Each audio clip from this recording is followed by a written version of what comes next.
Tatapusin ko muna itong ginagawa kong lumpia. Hindi natapos kasi kagabi. Ito, sinaslice ko na yung bagyo pichay. Kaya ihalo ko sa mga pinang sama-samang ingredients.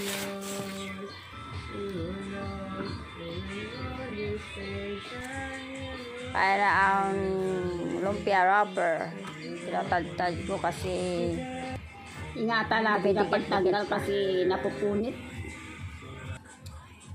Mahirap tanggalin kasi dumidikit-dikit eh. Kailangan ingatan sa pagtanggal eh. Kung hindi mo ingatan, mapupunit siya. Okay, tapos na. Magbalot na ako ng lumpia.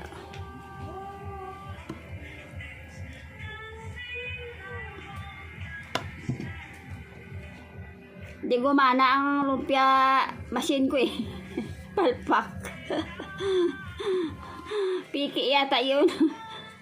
Nascam talaga ako eh.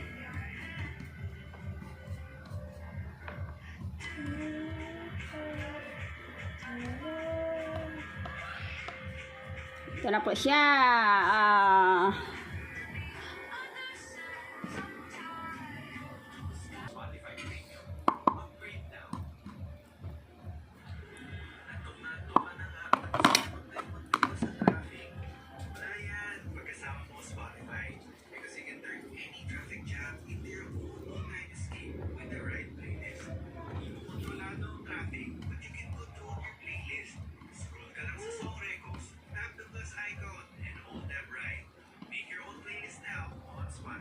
Ito na pong nagawa akong lumpia Shanghai.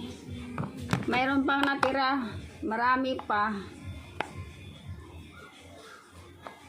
Bilhan ko naman ng wrapper. Thank you for watching.